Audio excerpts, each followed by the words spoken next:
Ce matin, j'ai pris 4 versets qui se trouvent dans 2 livres différents. Le premier qui va s'afficher, c'est Proverbes, chapitre 3, versets 5 et 6.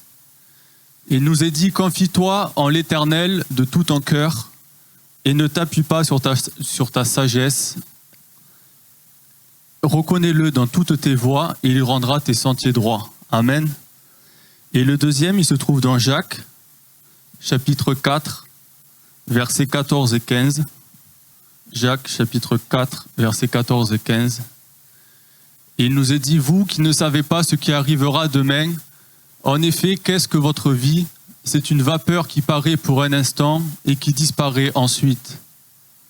Vous devriez dire au contraire, si Dieu le veut, nous vivrons, et si nous ferons ceci ou cela. Amen. Ce matin, si je vous demande à midi où est-ce que vous allez manger, vous le savez normalement. Oui, c'est bon. Si je vous dis cet après-midi, qu'est-ce que vous allez faire? Vous savez? La sieste, c'est bien aussi. Plus ou moins. Si dans une semaine, je vous demande où vous serez, est-ce que vous le savez? Non. Et ce matin, j'aimerais qu'on parle d'un sujet que beaucoup connaissent, que nous soyons petits ou grands, que nous ayons 10 ans ou 90 ans. C'est l'incertitude. On ne sait pas ce que demain nous réserve. Et des fois, notre cœur s'emballe, notre sommeil s'échappe, et on se pose des questions. Les « et si » nous paralysent. Et si je fais bien? Et s'il fallait faire comme ça? Et si ça se passe mal? Et pour être avec vous, honnête ce matin, depuis que nous avons appris la grossesse d'Emmanuel en septembre, on a traversé beaucoup de ces moments. Et la joie est immense, mais c'est vrai que la peur et le stress est là aussi, et il ne faut pas le cacher. Et alors, en repensant pendant que je faisais ce message, à chaque rendez-vous médical, à chaque petite inquiétude, et parfois on peut se sentir seul face à l'inconnu. Et si je suis devant vous ce matin, c'est pas parce que je suis un super-héros de la foi, c'est parce que comme vous, j'ai des inquiétudes, je connais le stress, je connais la peur, et je connais les moments où je doute. Et même enfant de Dieu, je traverse alors des nuits où je me demande si je suis à la hauteur, si ma famille sera protégée, et si tout ira bien. Mais cela, frères et sœurs, ne diminue en rien ma foi. Cela ne me rend pas moins enfant de Dieu. Cela me rend humain, et c'est normal. Et ce matin, c'est ce que j'aimerais dire à l'Église. Avoir la foi ne veut pas dire ne jamais stresser. Être enfant de Dieu ce matin ne signifie pas ne jamais trembler. Le stress que tu as ce matin n'annule pas ta foi. Peut-être que quelqu'un ce matin se dit « Je stresse, j'ai peur, j'ai des inquiétudes, donc je manque de foi. » Mais non, le stress, les peurs, les inquiétudes, ce n'est pas un péché. Ce qui compte, c'est où tu emmènes alors ton stress, tes peurs et tes inquiétudes. Et c'est vrai qu'au milieu de tout cela, au milieu de notre incertain, il y a alors une force immense, c'est la prière de l'Église. Et ce qui a été une source immense pour nous, c'est de sentir que l'Église prie pour nous. Recevoir des messages d'encouragement, savoir que vous êtes là dans la prière, c'est tellement agréable. Et cela nous rappelle alors que nous ne sommes jamais seuls dans nos combats, que Dieu lui aussi nous soutient à travers ses serviteurs et à travers nos frères et sœurs. Et ce matin, je vous pose la question, quand l'avenir est flou et que tout semble incertain, que faites-vous? Est-ce que vous abandonnez ou est-ce que vous vous accrochez à Dieu? Ce matin, qui a déjà connu cette peur, cette anxiété face à l'inconnu? Qui a connu déjà le stress? Le stress arrive à tout le monde. Et ce n'est pas un signe que vous manquez de foi, mais c'est simplement une occasion pour Dieu de montrer sa puissance dans nos vies ce matin. Amen. La victoire ne dépend pas de ce que nous voyons, elle dépend de celui qui contrôle tout. Ce matin, le premier point que j'aimerais voir avec vous, c'est la foi dans l'incertitude ouvre la porte à la victoire. Ce matin, l'incertitude peut prendre de nombreuses formes. Pour certains, ça peut être la peur pour la santé. Pour des autres, ça peut être une maladie qui nous frappe. Un rendez-vous médical qui peut vous inquiéter. Pour d'autres, c'est peut-être l'avenir professionnel, un emploi instable, un projet qui tarde à se concrétiser, ou la peur de ne pas trouver sa place dans la société. Pour d'autres, ça peut être dans le milieu scolaire. Et certains se demandent alors quel est leur appel, leur mission dans la vie. Et cette incertitude pèse sur leur cœur jour après jour. D'autres encore traversent des tempêtes dans leur famille, des conflits ou des décisions difficiles à prendre. L'incertitude peut se présenter sous forme de doute, de douleur, de peur, de solitude ou d'anxiété. L'incertitude s'invite dans nos pensées, dans nos nuits, et parfois elle semble même nous paralyser. Mais ce matin, je veux vous dire que peu importe la forme que prend ton incertain, Dieu est là et la victoire est possible ce matin. Amen. Ce n'est pas parce que nous ne voyons pas clairement l'avenir que nous nous sommes abandonnés. Non, Dieu, lui, connaît chaque étape, chaque détour de notre vie, chaque inquiétude de nos vies. Et même alors, lorsque nous ne savons pas où nous serons dans un an, quand nous nous posons des questions sur notre appel, notre ministère, notre avenir ou notre famille, une chose reste certaine, c'est que Dieu, lui, répond toujours présent. C'est alors que chaque inquiétude, chaque doute, chaque question peut être confiée à lui. Car lui, Dieu, ne nous abandonne jamais et sa présence ne faillit jamais. Sa fidélité transforme nos incertitudes en occasion de voir sa gloire à l'œuvre ce matin. Amen. Et ce matin, nous sommes le dernier dimanche de l'année, le dimanche 28 décembre. Bientôt une nouvelle année commencera. Et qui sait-elle ce qu'elle nous réserve?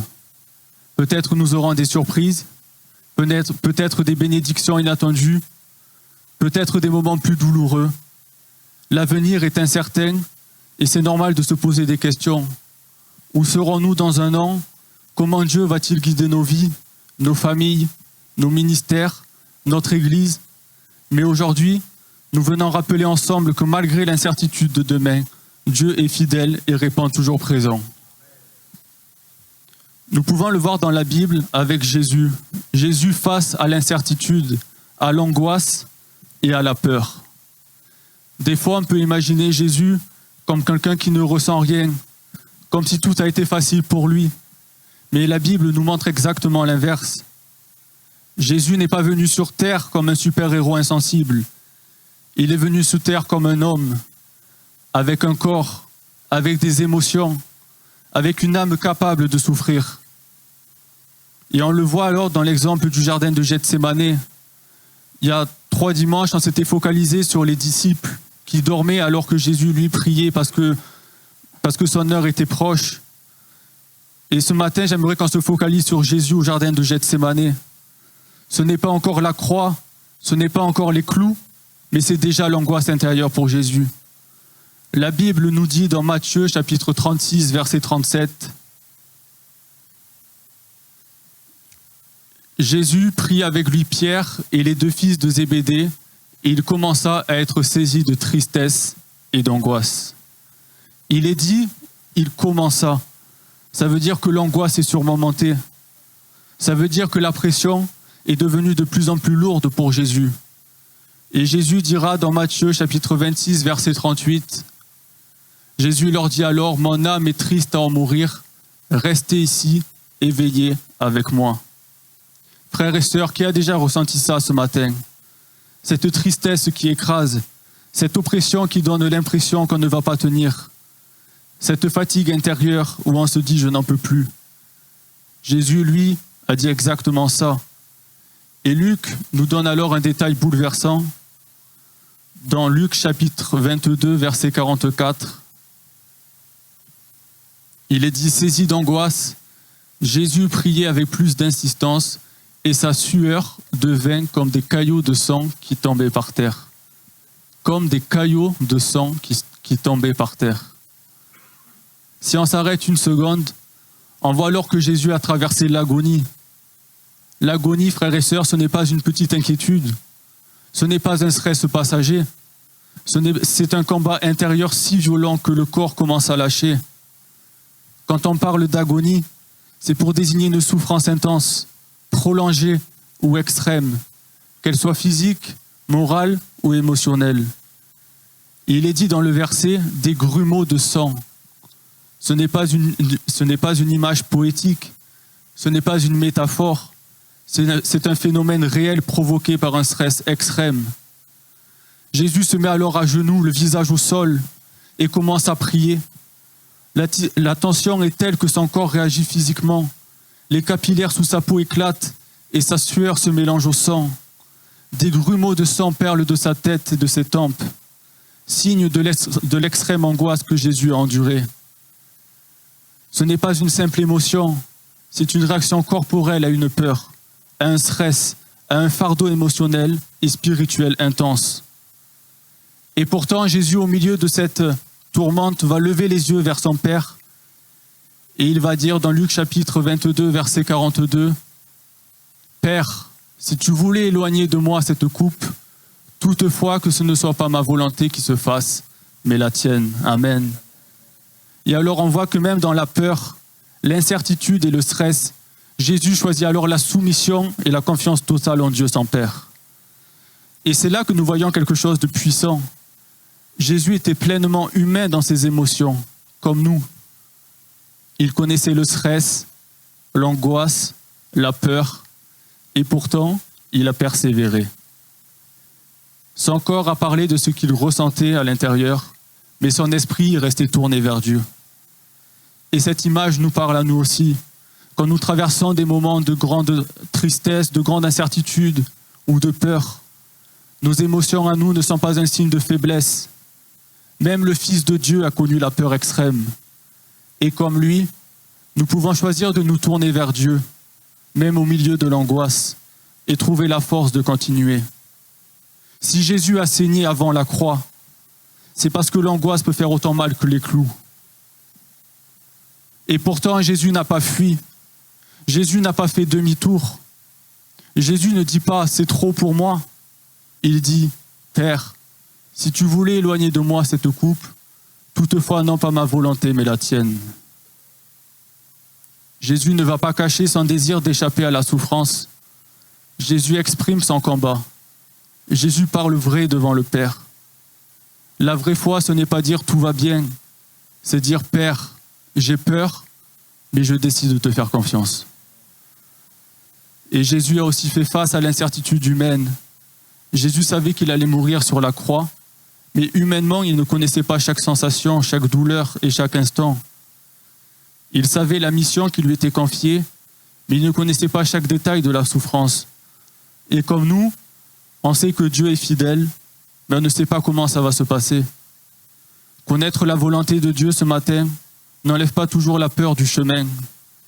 Et ce matin, j'aimerais te dire que si Jésus a traversé l'angoisse, alors ton angoisse ne fait pas de toi un mauvais chrétien.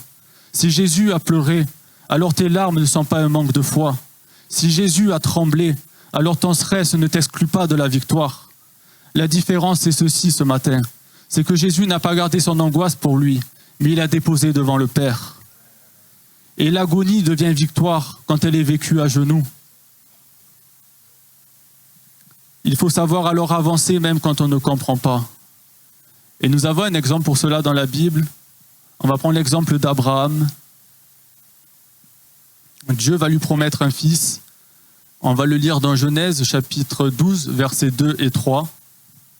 Genèse chapitre 12, versets 2 et 3. Il est dit « Je ferai de toi une grande nation. Je te bénirai, je rendrai ton nom grand et tu seras une source de bénédiction. Je bénirai ceux qui te béniront et je maudirai ceux qui te maudiront et toutes les familles de la terre seront bénies en toi. Amen. » Et le deuxième, Genèse chapitre 15, versets 4 et 6. Il est dit « Alors l'Éternel lui adressa la parole. Ce n'est pas lui qui sera ton héritier, mais bien celui qui naîtra de toi. » Après l'avoir conduit dehors, il dit « Regarde vers le ciel et compte les étoiles, si tu peux les compter. » Il lui affirma « Telle sera ta descendance. Amen. » Les années passent, Abraham vieillit, Sarah vieillit, et l'enfant promis n'arrive toujours pas.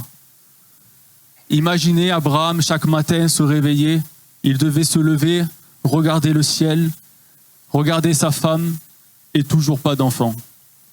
Frères et sœurs, la promesse était claire, mais le calendrier de Dieu, lui, était différent.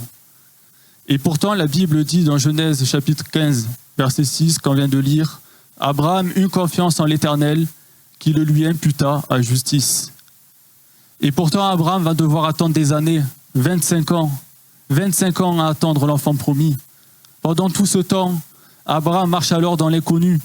Il croit sans comprendre. Il attend sans savoir comment la promesse va se réaliser. Et c'est ça la foi, c'est savoir avancer malgré la peur. C'est marcher même dans le brouillard en sachant que Dieu, lui, déjà voit la fin du chemin. Et dans ces moments de stress, de peur ou d'inquiétude, savoir que l'Église prie, c'est un baume pour le cœur. Recevoir des messages d'encouragement, des témoignages de foi, cela renforce notre foi à tous. Et combien d'entre nous sommes dans ce même cas aujourd'hui, dans ce même chemin? Peut-être que vous attendez une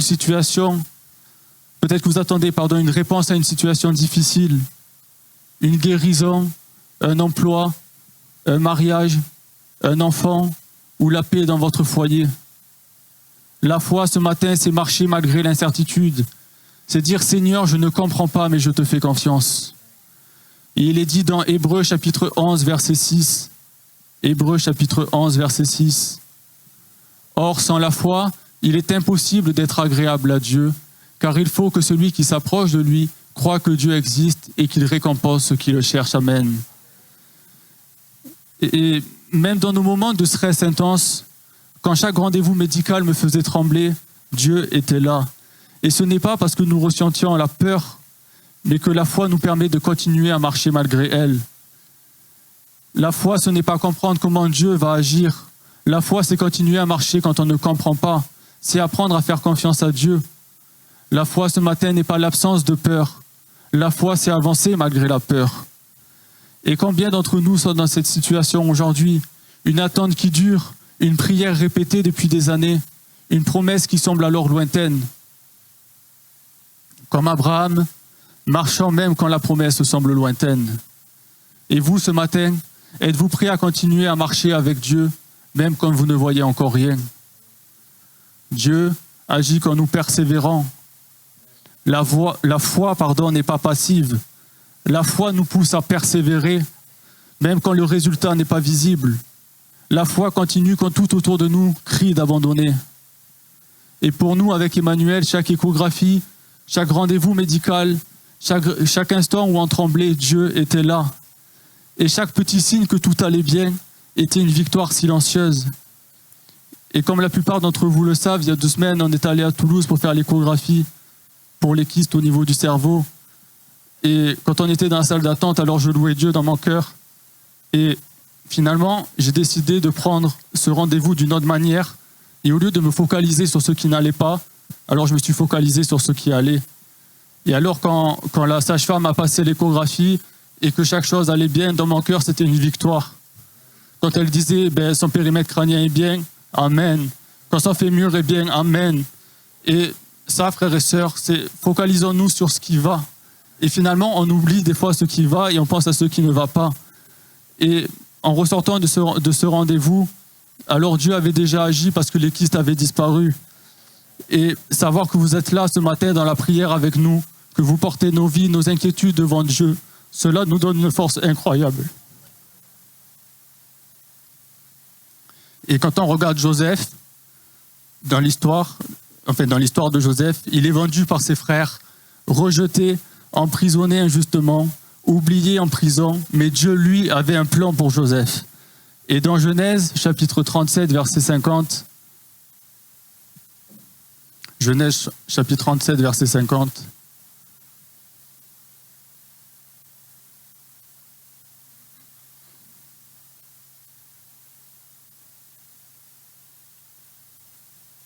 c'est normal que vous ne trouvez pas, je crois que ça n'existe pas. Du coup, ça nous parle de Joseph qui a été oublié dans la prison pendant 2 ans. Et même si Joseph a été, lui, oublié en prison, Dieu, lui, ne l'a pas oublié et Dieu avait un plan pour lui. Et ce matin, même humainement, si tout semble fini, spirituellement, Dieu, lui, écrit une histoire plus grande. Et on voit qu'à la fin de l'histoire de Joseph, Joseph va alors sauver des vies. Joseph restaure sa famille et Joseph accomplit la promesse. Et ces épreuves par lesquelles sont passés Joseph n'étaient pas des échecs, mais des étapes vers la victoire. Et des années plus tard, Joseph lui dira, dans Genèse chapitre 50, verset 20, « Vous aviez projeté de me faire du mal, Dieu l'a changé en bien pour accomplir ce qui arrive aujourd'hui, pour sauver la vie à un peuple nombreux. Frères et sœurs, ce que tu vis aujourd'hui n'est peut-être pas la fin, mais une préparation. Dieu travaille même quand tu ne comprends pas. Dieu façonne même quand tu souffres. Et comme Joseph ce matin, voyons nos épreuves comme des étapes vers la victoire. La foi, frères et sœurs, c'est savoir marcher dans le brouillard en sachant que Dieu éclaire déjà ton chemin et que ses enfants prient avec toi. Dieu ne gaspille jamais une épreuve vécue dans la foi. Et ce matin, je vous invite à fermer les yeux une seconde, à penser à un domaine où vous êtes dans l'incertitude et à le remettre à Dieu ce matin. Le deuxième point, c'est la confiance en Dieu transforme l'incertitude en victoire.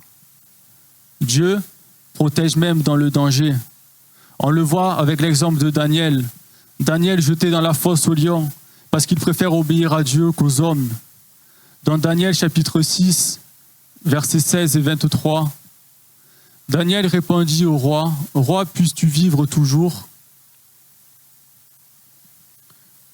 Daniel chapitre 6, verset 16, si tu peux le mettre.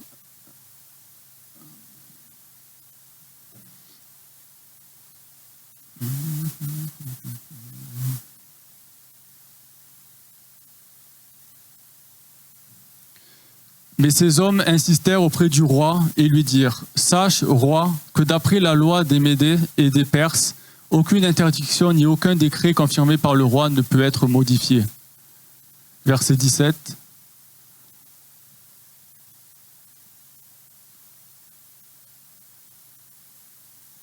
Alors le roi donna l'ordre de faire venir Daniel et de le jeter dans la fosse aux lions. Le roi dit à Daniel « Que ton Dieu que tu sers avec persévérance veuille te délivrer. » Le roi se rendit ensuite dans son palais. Il passa la nuit à jeûne. Il ne fit point venir...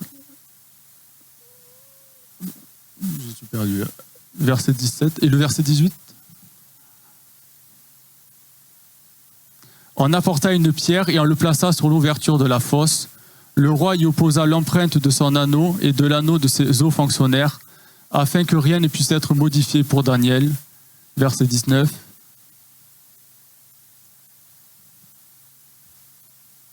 Le roi se rendit ensuite dans son palais. Il passa la nuit sans manger, sans faire venir de danseuse devant lui et sans parvenir à trouver le sommeil. Verset 20. Le roi se leva tôt le matin avec l'aurore et se précipita à la fosse aux lions. Verset 21.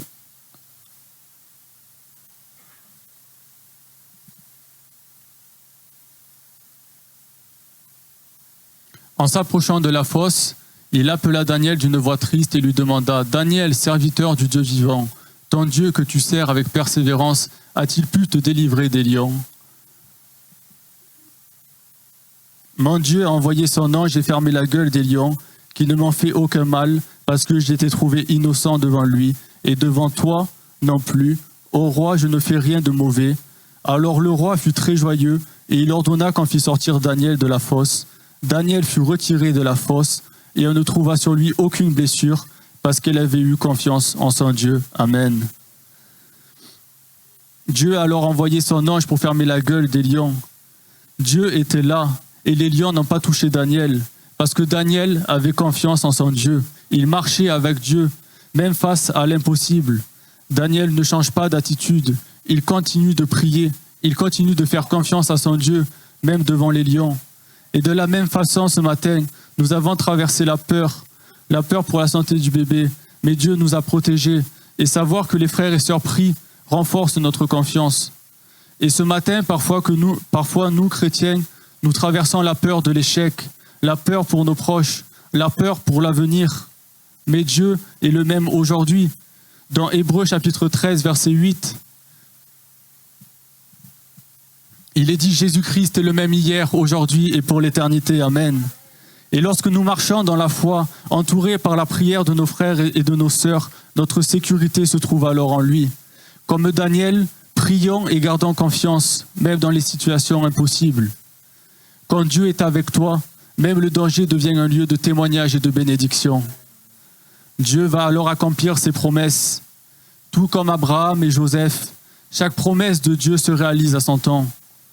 Romains chapitre 8, verset 28, il est dit « Du reste, nous savons que tout contribue au bien de ceux qui aiment Dieu, de ceux qui sont appelés conformément à son plan. » Même les nuits d'inquiétude, les larmes, les pleurs, tout concourt au bien. De même, toutes nos peurs, toutes nos nuits d'inquiétude, toutes nos larmes n'étaient pas des échecs. Chaque étape difficile a été une étape vers la victoire, un pas de plus vers la promesse de Dieu. Et même dans nos moments de stress intense, Dieu nous a rappelé qu'il contrôle tout. Et aujourd'hui, nous voyons la victoire concrète de Dieu. Même dans le chaos, Dieu prépare le triomphe. Même quand tu ne vois rien, lui, Dieu prépare tout. Le troisième point, c'est louer et remercier Dieu dans l'incertitude, libère la victoire. La louange à Dieu attire la paix de Dieu. On le voit avec Paul et Silas qui louaient Dieu en prison. Dans Actes chapitre 16, versets 25 et 26. Vers le milieu de la nuit, Paul et Silas priaient et chantaient les louanges de Dieu, et les prisonniers les écoutaient. Tout à coup, il y a eu un tremblement de terre, si violent que les fondations de la prison ont été ébranlées. Toutes les portes sont immédiatement ouvertes, et les liens de tous les prisonniers ont été détachés. Amen.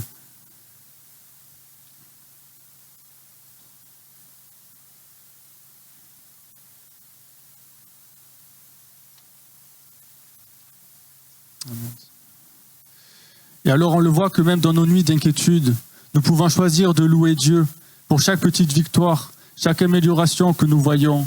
On voit alors que la louange à Dieu libère notre cœur, change notre cœur et change l'environnement spirituel autour de nous. Elle transforme alors la paix qu'il y a dans notre cœur, la peur qu'il y a dans notre cœur en paix. Et quand tu chantes dans le chaos, alors comme Paul et Silas, eh bien les chaînes se brisent.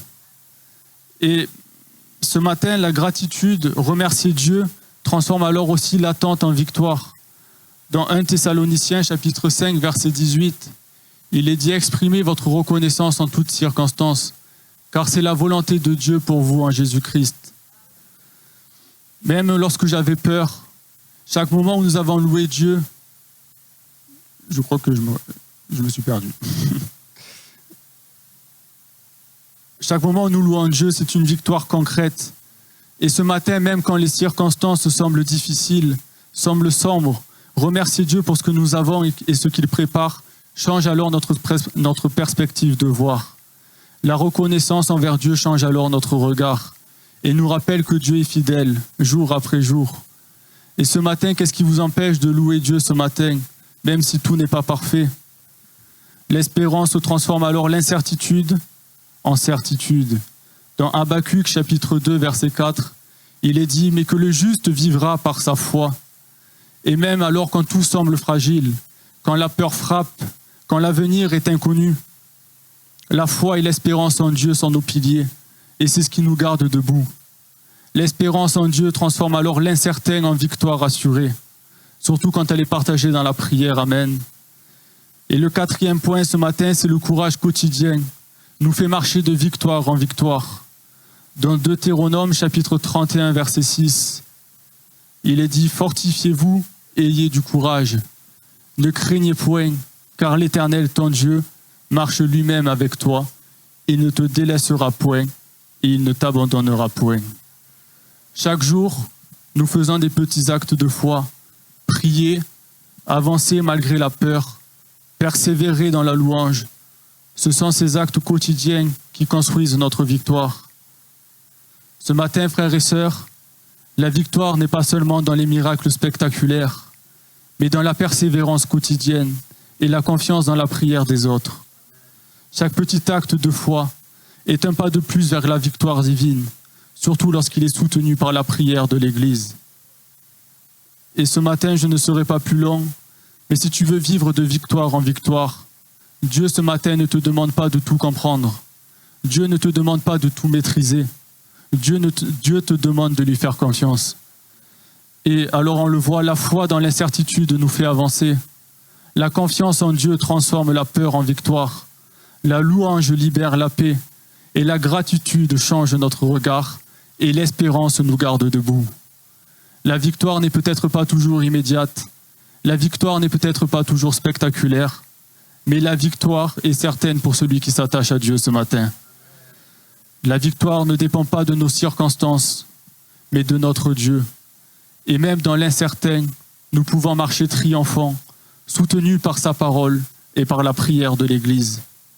Ce matin, si vous traversez la peur, l'angoisse ou l'incertitude, laissez Dieu agir et vous remplir de sa paix.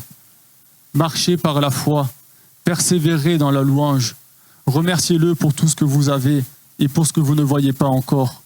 Laissez-le agir dans votre vie et laissez-vous aussi porter dans la prière de vos frères et de vos sœurs. Ce matin, frères et sœurs, je suis comme vous. Je stresse, j'ai peur, j'ai des doutes, mais Dieu est plus grand que mes inquiétudes. Et ce matin, si vous vous accrochez à lui, alors vous aussi vous marcherez de victoire en victoire. Ce matin, si tu traverses l'incertitude, si tu es fatigué d'attendre, si ton cœur est lourd, ne repars pas avec ton fardeau, mais confie-le au Seigneur. Dans 1 Pierre chapitre 5, verset 7, il nous est dit « Déchargez-vous sur lui de tous vos soucis, car lui-même prend soin de vous. Frères et sœurs, Dieu est fidèle, il marche devant vous, il combat pour vous. Et si tu t'accroches à lui aujourd'hui, alors toi aussi tu marcheras de victoire en victoire. » Amen. J'aimerais qu'on puisse fermer nos yeux quelques instants. Seigneur, ce matin, Seigneur, nous sommes peut-être venus avec des cœurs troublés, Seigneur Jésus, parce que nous faisons face, Seigneur Jésus, à des peurs, à des inquiétudes, à du stress, Seigneur Jésus. Mais Seigneur, nous voulons, Seigneur, tout te confier, Seigneur, au pied de la croix, Seigneur Jésus. Comme il est dit, Seigneur, dans ta parole, Seigneur Jésus, tu prends soin de nous, Seigneur, chaque jour, Seigneur. Et nous voulons, Seigneur, tout te déposer, Seigneur. Nos soucis, nos inquiétudes, Seigneur Jésus. Quand tout semble sombre autour de nous, Seigneur, tu es celui qui répond présent, Seigneur Jésus. Tu es celui, Seigneur Jésus, qui transforme, Seigneur Jésus, les peurs, Seigneur Jésus, en foi, Seigneur. Seigneur, la louange, Seigneur, libère la paix ce matin, Seigneur Jésus. Nous voulons tout te confier, Seigneur Jésus. Nous voulons, Seigneur, ce matin marcher de victoire en victoire, Seigneur. Que ce soit, Seigneur, des incertitudes, Seigneur, sur notre avenir professionnel. Seigneur, l'avenir de l'Église, Seigneur Jésus. L'avenir, Seigneur, de notre appel, de notre ministère, de notre santé, Seigneur Jésus. Tu es celui, Seigneur, qui garde tout dans la main, Seigneur Jésus. Tu es celui, Seigneur, qui nous fortifie de jour après jour, Seigneur. Et ce matin, nous voulons tout te remettre, Seigneur Jésus. Toutes nos inquiétudes, Seigneur Jésus, parce que tu es celui qui prend soin de nous, Seigneur. Que ton nom, Seigneur, puisse être élevé, Seigneur Jésus, jour après jour, Seigneur, pour l'éternité, Seigneur Jésus. Que ton nom, Seigneur Jésus, soit élevé. Amen.